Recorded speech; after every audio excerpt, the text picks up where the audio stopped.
Encantado de saludarles. Voy a presentarles un tema, una charla sobre el tabaco. El título de esta charla es El tabaco como factor de riesgo del aparato respiratorio. Ahora, no cabe la menor duda que el tabaco constituye uno de los factores de riesgo de enfermedad del sistema respiratorio, uno de los más importantes, causante de problemas de todo el aparato respiratorio. Y yo diría que es una de las principales causas de muerte el tabaco en relación a las enfermedades respiratorias. Entre ellas tenemos la enfermedad pulmonar obstructiva crónica, además el enfisema pulmonar, el cáncer del pulmón y de laringe y las enfermedades del corazón y cerebrovasculares. Vamos a hablar de las tres primeras solamente. Ahora, el tabaco cuando se enciende está quemando su extremo distal, se produce una liberación de por lo menos 4.000 sustancias químicas distintas. De esas 4.000, 250 sustancias son tóxicas para la salud y 50 son sustancias carcinógenas, es decir, capaces de provocar un cáncer. Ahora, si uno quiere hablar del aparato respiratorio, está tan ingeniosamente hecho por Dios que las fosas nasales, por ejemplo, por donde debe entrar el aire y no por la boca, tienen vellosidades que van a colar el aire, tiene vasos sanguíneos que van a calentar el aire. Luego el aire pasa por un conducto común con el alimento que es la faringe y después entonces entra la laringe, la tráquea, los bronquios y por los bronquíolos hasta finalmente llegar a los alvéolos.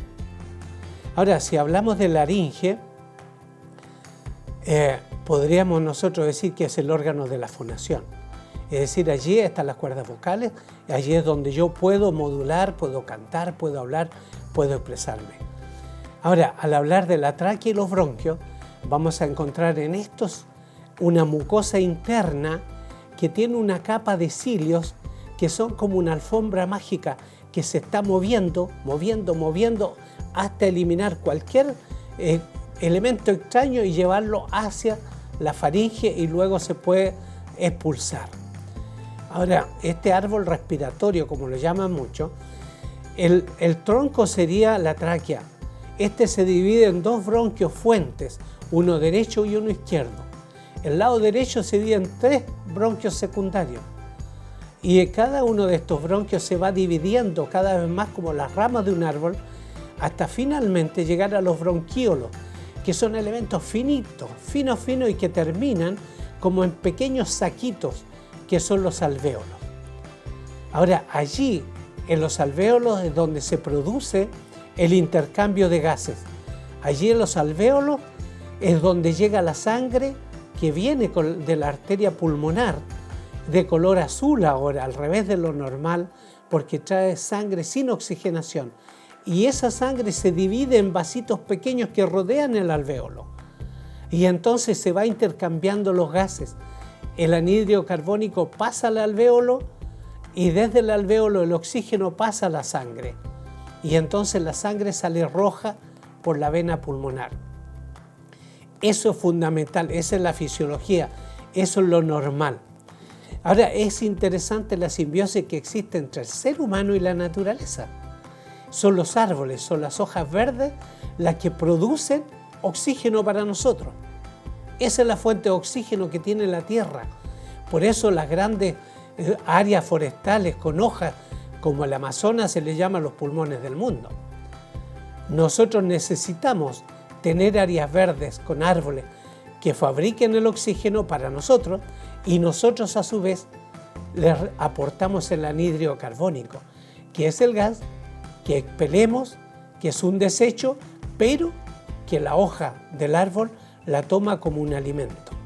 Así que vivimos en simbiosis, vivimos respirando aire con oxígeno gracias al oxígeno que producen las plantas verdes.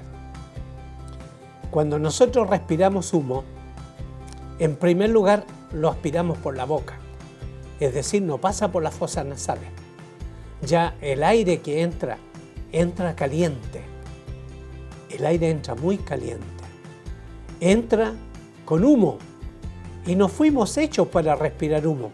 Alguien dijo por allí que si Dios nos hubiese hecho para respirar humo, tendríamos una chimenea puesta acá arriba y podríamos aspirar el humo y que salga por ahí arriba y que no pase por los pulmones, sería lo ideal. Pero Dios nos hizo para respirar aire puro. Este humo es el que contiene todas estas sustancias tóxicas. Este humo es el que llega hasta lo profundo de los pulmones y llega hasta los alvéolos. Ahora, como es humo del tabaco, muchas de estas sustancias tienen su efecto allí, en los bronquíolos pequeños. Una, por ejemplo, paraliza los cilios que hay en los bronquios y en la tráquea. Los paraliza de tal manera que las secreciones quedan atascadas allí y se produce, se llena el bronquio pequeño o más grueso de secreciones que no son capaces de eliminar hacia afuera. Allí viene la tos, viene esfuerzos fuertes con una respiración profunda y con una fuerza para expulsar las secreciones bronquiales. Ahora, cuando un tóxico del cigarrillo anestesia los cilios y estos no funcionan, entonces en la parte distal de los alvéolos se producen las secreciones. Y ahí hay sustancias también que tiene el humo del cigarrillo y que anestesian o destruyen a los glóbulos blancos. Y allí se produce secreción y pus. Es decir, el humo del tabaco tiene todo lo necesario para provocarnos una bronquitis aguda, obstructiva o una bronquitis crónica.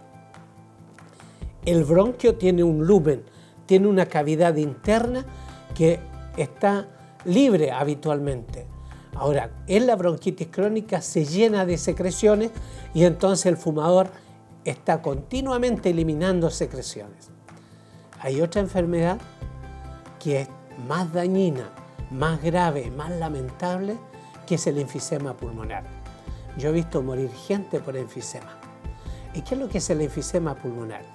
Un alvéolo pequeñito, allí donde llega el aire y se produce el intercambio, se rompe y se une a otro alvéolo y se une a otro y se rompen varios y forman como unas verdaderas cavernas, unas cavidades. Y el aire entra y vuelve a salir, no hay intercambio gaseoso. Así que el paciente con enfisema pulmonar tiene cavidades grandes llenas de aire y entonces se sale y no aspira a él, no aprovecha el oxígeno que había en el aire. Ahora, este paciente lamentablemente tiene una enfermedad que es progresiva. En los dos pulmones, en un lóbulo, en otro va avanzando y finalmente llega a una insuficiencia respiratoria que da pena ver a un enfermo porque se está ahogando en vida. Y entonces le ponen el oxígeno no le sirve porque no hay intercambio gaseoso. Y tráeme otro tubo de oxígeno y otro, ese está malo, ese está vacío, ponme otro. Y aspiran uno y otro y mueren ahogados. Ese es el enfisema pulmonar. Ahora, otra enfermedad bastante grave es el cáncer. Y el cáncer lo puede dar en el labio cuando se fuma con pipa, puede dar en la laringe cuando uno aspira el humo del tabaco, puede ser en los bronquios, generalmente en los bronquios finos, un cáncer broncogénico, que es el cáncer típico pulmonar. Ahora, cuando esto se produce en la laringe, me gustaría que vieran ustedes diapositivas y vamos a mostrarles diapositivas. ¿Cómo ven ustedes los tumores que se producen en la laringe? El paciente es operado, hay que resecar la laringe, hay que sacarla completamente. Existe hoy día la posibilidad de poner una laringe electrónica, es decir, una laringe que va a emitir ruidos con el aire que uno está. Y sale una voz interesante, una voz así profunda, una voz como de micrófono, un parlante. No es la voz típica de uno, es irreconocible, pero el paciente puede expresarse. Ahora en Europa, por ejemplo, los que están con problemas de cáncer de laringe y que están hablando con esta maquinita o que están con un tubo puesto allí para poder respirar, se unieron y ganaron una batalla contra las compañías tabacaleras, pero igual el cáncer de laringe puede recidivar y cuando recidiva ya no se puede operar y lamentablemente fallecen con este problema. El cáncer de laringe finalmente te puede dar mucho tiempo de sobrevida, pero llega un momento en que termina. Finalmente vamos a hablar del cáncer broncogénico, del cáncer pulmonar. El cáncer pulmonar lamentablemente es difícil de diagnosticar y es difícil de tratar, porque generalmente uno encuentra que los fumadores que debieran hacerse por lo menos una radiografía de tórax cada 6 meses, no se hace nunca radiografía, no se hace nunca estudio, menos una tomografía axial computarizada o un examen más sofisticado, no se lo hacen. Ellos siguen fumando y entonces cuando nosotros encontramos un cáncer del tamaño de una moneda de 10 pesos, porque se ve redondito allí como una imagen blanca, eso es quirúrgico, se puede operar, se puede resecar. Ahora, para el estudio hay instrumentos que se han inventado que son bastante interesantes. Así como uno se hace la endoscopía digestiva alta, se hace la colonoscopía, se hace también la broncoscopía. Y ustedes van a ver diapositivas donde hay un médico que está introduciendo un broncoscopio. Y aquel paciente está anestesiado, está dopado y entonces puede entrar el instrumento justo hasta donde llega el tumor y allí tomar una biopsia. El broncoscopio es muy útil, pero muchas veces los cánceres, como decía, se descubren grandes. Recuerdo 2 grandes hombres, maestros de la cirugía argentina, don Enrique Finocchieto y Ricardo Finocchieto, 2 hermanos, podríamos decir, padres de la cirugía, inventores de equipos médicos, de instrumental médico. Ellos los 2 eran fumadores, pero fumadores empedernidos, y nunca se hacían chequeos. Un día se cuenta que uno de ellos empezó con mucha tos a bajar de peso y un día tuvo una expectoración sanguinolenta. Y cuando tuvo la expectoración se asustó y ese día se sacó una radiografía de tórax y vio el tumor canceroso. Allí se quedó sentado frente al negatoscopio viendo su radiografía y luego entonces dice: voy a llevársela a mi hermano. Por supuesto que no le iba a decir de quién era la radiografía. Y llega a la oficina de su hermano y le dice: che, mira esta plaquita, ¿qué te parece? ¿Qué consejo le daría al paciente? Y dicen que el hermano vio la radiografía. Dijo, este inmenso, este es mejor que se pegue un tiro. La noche le avisan a su hermano, le avisan que su hermano falleció. Se había pegado un tiro. Ahí él se dio cuenta que en realidad lo que tenía el hermano era un cáncer pulmonar. Y un cáncer tan avanzado que simplemente no había nada que hacer.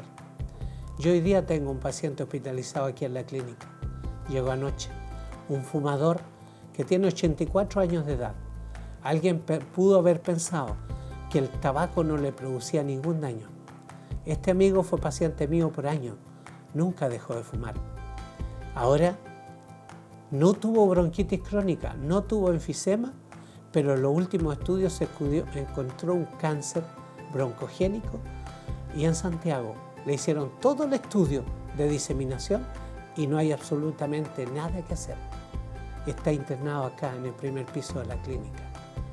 Lamentablemente, lo único que puede esperar es que ese tumor siga creciendo hasta consumirlo completamente. Estimados amigos, el cáncer del labio se descubre fácil y puede ser resecable. El cáncer de laringe llora rápido porque empieza con una disfonía el paciente, pero el cáncer del pulmón es difícil de diagnosticar, salvo que usted se haga radiografías frecuentes, pero como no se las hace, se descubre ya muy avanzado. Que Dios les acompañe, que Dios les bendiga, que puedan ustedes dejar de fumar. Solo Él puede ayudarnos para dejar este vicio, que no es solo un vicio, es una dependencia grave.